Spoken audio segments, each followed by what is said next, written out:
प्रिय छात्र छात्रा हो, आदरणीय अभिभावकगण, अध्यापकगण, जैसे कि आपको मालूम ही है कि जो सीबीएसई की छूटी हुई परीक्षाएं थी उनको 1 जुलाई से और 15 जुलाई तक करने का सीबीएसई बोर्ड का निर्णय था। लेकिन जो परिस्थितियाँ वर्तमान में बनी हुई हैं वो कदाचित ऐसी नहीं थी कि ये परीक्षाएं हो सकती थी, और इसलिए मैं सुप्रीम कोर्ट का मैं आभारी हूँ कि उन्होंने सीबीएसई की उस प्रस्ताव को सहमति दी जिसमें जो बची हुई परीक्षाएं हैं उन सभी परीक्षाओं को रद्द कर दिया गया। इसके लिए मैं अपने देश के प्रधानमंत्री श्री नरेंद्र मोदी जी और गृह मंत्री श्री अमित शाह जी का भी हृदय की गहराइयों से धन्यवाद प्रकट करना चाहता हूं कि हमारे बच्चों की सुरक्षा की दृष्टि से उन्होंने इस प्रस्ताव पर अपनी सहमति और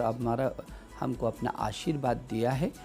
तो बच्चों में मेरी शुभकामना कि अब जो ये आपकी बची हुई परीक्षाएं थी हाई स्कूल और इंटर की, अब ये जो आपकी परीक्षाएं हो चुकी हैं उन्हीं परीक्षाओं के मूल्यांकन के आधार पर आपका परीक्षा परिणाम घोषित होगा। सीबीएसई ने तय किया है कि आपके सभी परीक्षा परिणाम 15 जुलाई तक वो घोषित कर देगा, और ऐसी स्थिति में यदि आपको ऐसा लगे कि आपके नंबर कुछ कम आ रहे हैं या मन में कहीं कसक रह जाए कि नहीं यदि परीक्षाएं होती तो मैं बहुत ज़्यादा अच्छा कर सकता था, तो आपके लिए उसके लिए भी बहुत विकल्प खोला हुआ है। यदि आपको लगेगा 15 जुलाई जब आपका परीक्षा परिणाम घोषित हो जाएगा और आपको लगेगा कि नहीं आपको एक बार परीक्षा देनी ज़रूरी है ताकि आप और अच्छे तरीके से कर सकते हैं, तो इसके लिए आपके लिए विकल्प खुला रहेगा। आप परीक्षाएं दे सकते हैं, और आप को लगेगा कि नहीं परीक्षा की ज़रूरत नहीं है तो ये निर्णय आपके हाथ पर हमने छोड़ा हुआ है।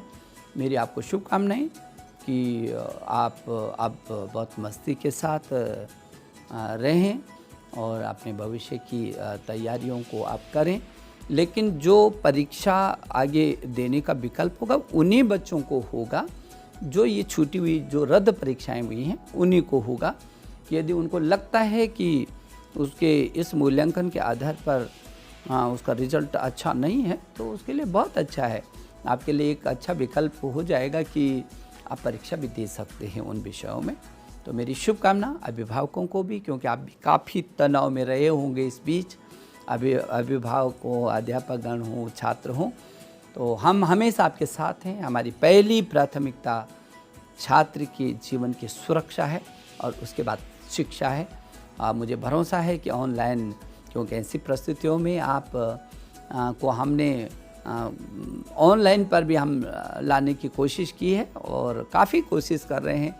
कि आपको आपका पाठ्यक्रम आप ऑनलाइन, जब तक ये परिस्थितियाँ चलती हैं तब तक आप ऑनलाइन पर अपने पाठ्यक्रम को भी प्राप्त कर सकें। मेरी शुभकामना कि आप बहुत मस्ती के साथ रहें बिना किसी दबाव के, तनाव के, और आप इस समय को बहुत अच्छी तरीके से आगे बढ़ाएं।